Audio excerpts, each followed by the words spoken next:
और अभी तो रुको। कर्नाटक में एक सब्जी बेचने वाले को करीब 29 लाख रुपए का जीएसटी नोटिस मिला और कांग्रेस इकोसिस्टम खुशी के मारे ऐसे उछली मानो उसका कोई सपना पूरा हो गया हो। बिना सच्चाई जाने हौवा बनाया गया कि देखो सब्जी वाला यूपीआई से पेमेंट ले रहा था, इसलिए सरकार ने नोटिस भेज दिया। कुछ ही घंटों में सोशल मीडिया पर तस्वीरें वायरल होने लगीं कि दुकानदार अपने क्यूआर कोड हटा रहे हैं। जिसका डर था कहीं वही बात तो नहीं, जीएसटी नोटिस उन्हीं को आता है जिनके पास जीएसटी नंबर होता है, और ये नंबर कोई मामूली सब्जी बेचने वाला तो लेगा नहीं।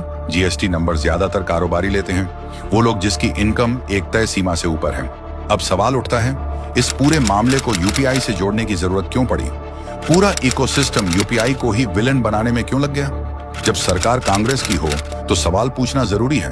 पहले ये देखिए, नोटिस किसने भेजा? कर्नाटक की जीएसटी डिपार्टमेंट ने। और कर्नाटक में सरकार किसकी है? कांग्रेस की। यूपीआई का विरोध कौन कर रहा है? कांग्रेसी इकोसिस्टम।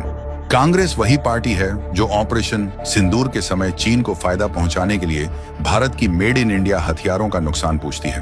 तो ऐसा भी हो सकता है कि यूपीआई की छवि गिराने के लिए कर्नाटक सरकार ने जानबूझकर जीएसटी नोटिस का ड्रामा रचा, क्योंकि यूपीआई की बदनामी उसे ही रास आएगी जो यूपीआई से परेशान है। कांग्रेस और उसके विदेशी आका को क्यों चुभ रहा है यूपीआई? क्योंकि यूपीआई मोदी सरकार की सबसे बड़ी टेक्नोलॉजी सफलता है। सिर्फ 9 साल में यूपीआई ने वीजा, मास्टर कार्ड जैसे दिग्गजों को किनारे लगा दिया। यूपीआई अकेले दुनिया की 49% रियल टाइम पेमेंट्स को संभाल रहा है। France, UAE, Singapore, Qatar, UK, Oman जैसे देशों में यूपीआई एंट्री ले चुका है। ब्राजील, नाइजीरिया, फिलीपींस जैसे देश इसे अपनाने के लिए लाइन में हैं।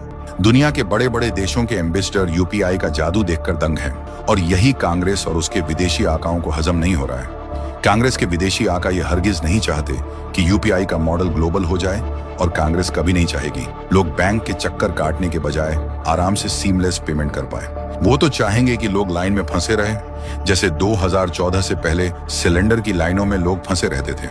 आज यूपीआई से होने वाला ट्रांजैक्शन चीन से 2 गुना और अमेरिका से 10 गुना ज्यादा है। तो क्या गारंटी है कि कांग्रेसी इकोसिस्टम अपने पश्चिमी और चीनी आकाओं को खुश करने के लिए कर्नाटक से यूपीआई को बदनाम करने की शुरुआत की?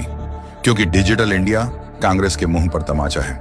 इनके ही नेता ने कहा था कि डिजिटल पेमेंट इंडिया में मुमकिन नहीं। आज जब यूपीआई का डंका पूरी दुनिया में बज रहा है, तो पूरा इकोसिस्टम यूपीआई को टारगेट कर रहा है। कांग्रेस को दिक्कत यूपीआई से नहीं, उस भारत से है जो अब खुद पर भरोसा करना सीख गया है। उन्हें तकलीफ है कि अब कांग्रेस के विदेशी आकाओं की बिना ही सीधा आगे बढ़ रहा है।